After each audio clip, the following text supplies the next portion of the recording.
Hello there, right here we have a brand new snapshot for 1.18. This is 21W43A, and this is part of the Caves and Cliffs Part 2. Having played this game for over 12 years, I will be using my expertise to give you guys a review of the newest changes. So let's see exactly what happened when updating old worlds to the new snapshot.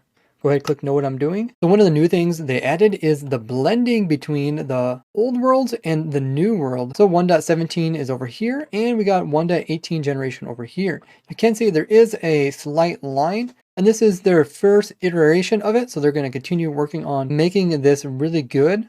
And so far it's not too bad. I've seen over here by the desert, when it transitions over to the jungle, it is pretty defined right there. At least we don't see any like extremely big cliff sides or open exposed sides like we did the last time. Another change they made for generation is underneath of the world, all the old chunks aren't going to have caves below wide level 0. So you can see currently everything underneath of the old world doesn't have any caves, but they did actually fill it in with blocks, solid deep slate all the way through, but they'll eventually add it so that caves will generate underneath of the old worlds. They also changed out the bedrock that was here at wide level 0, and they converted it over into deep slate. Now the bedrock is going to be at the very bottom of the world at -64. But it does sound like the developers are going to give us an option for people that want to leave the bedrock in and leave their old chunks like alone. And of course you could also probably do this with a third-party program. It does look like the bedrock that they did put at the bottom of -64 is just one layer and not the normal several layers. But this is all still in testing. Now you can see the new chunks that are in the distance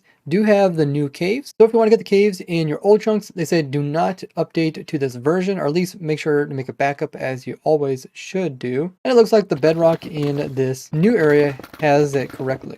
With the developers' main focus on the generation, they have plenty of time to try to get this to look really nice. Over here along the edge, I actually found some land that is considered an ocean. So we got a ship right in the middle of it. I found this village here that actually goes over top of the blend line so that it continues into the new generation. There is some funny stuff going on, like this is an ocean biome, so this is actually a stony shore because it thinks that's the ocean over there, and the village is kind of over top of the ocean and the stony shore, making it look really weird. You can see how they made this windswept hills transition over into this plains by having this little kind of hilly forest in between. One of the results of this is this, we have a wall of water. When the blending point is between two forests, it looks a lot more natural. I did find some of these weird airs that were occurring right beside the chunk that was supposed to be blended, and it looks like this one is related to maybe a fossil, and there's some over here. I don't know if there's also fossils with these as well. Yeah, it looks like these are also related to fossils. So some of the fossils are putting huge air gaps underneath of them,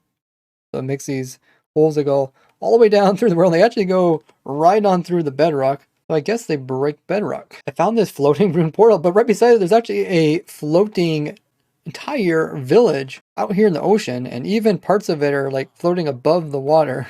And the weird thing is apparently it's supposed to be coming from a desert, but there's really no desert. Here's some more bizarrities. There's a chunk here that is bamboo jungle. And over here we have a single chunk middle of the desert. There's also a bamboo jungle. They came in and changed the priority updates. So now it's called Chunk Builder. And it's in your video settings. Default is semi-blocking. It says some actions within the chunk will recompile the chunk immediately. This includes block placement and destroying. There's also an option for fully blocking, where nearby chunks will always be compiled immediately. This may impact game performance when blocks are placed or destroyed. Then there is a threaded setting. Nearby chunks are compiled in parallel threads. This may result in brief visual holes when the blocks are destroyed. So if you have problems where it looks like parts of the world aren't loading in, you can come in here and change this setting. So before there was a lot of flooded caves near rivers and oceans, and they kind of reduced that because it was getting pretty excessive. They also made a change to aquifers so that their levels will change less often. That means there's going to be more aquifers at the similar Y level in the area, making it easier to take your boat across these really big ones and actually traverse the caves more easily. Now before, the small drip leaf was pretty limited on what blocks you could place on that didn't have water. So it's mostly clay, but the big drip leaf you could pretty much place on any block. Now this has completely changed. So now it's restricted to clay, grass, dirt, farmland, moss, rooted dirt, podzol, and even mycelium. So pretty much blocks that Enderman can pick up. So keep that in mind if you're using this stuff inside of any control. They also made some technical changes in this snapshot, which has to do with the internal details of block and fluid ticking. And these changes were made to improve save time. Now I have noticed over the last two versions that the time it takes for the game to save has been getting slower, so I'm glad they're addressing this. Now they do say while this should make it exactly as it was before, it says it's best to test your redstone components in a backup world to see if they work exactly as they did before. Now they shouldn't really affect most of my redstone as I try to keep it really basic for people to understand, but could affect people doing like really fast doors, like the redstone door community. They're always trying to use really fast setups for redstone to make the doors like instantly open or close. On top of that, they also did a update to chunk formatting, and here's a list of everything that they moved around to different places. Something I forgot to mention in the last snapshot review is they added a little indicator that shows if your world saved in single player. So if you look in the bottom right as I press escape, there's a little word that just barely popped up that said saving your world, and you can choose to have this thing visible or not using this option right here. After the video, you guys can join us in testing out all the new features. IP and other information can be found on my Discord. Thanks to Bisect Hosting for hosting these servers, and they will give you guys 25% off if you use the code RAY or the link in the description. We know the developers are aiming to release 1.18 in a month or two, so around Thanksgiving or Christmas. That means they're continuing to fix a bunch of different issues throughout the game.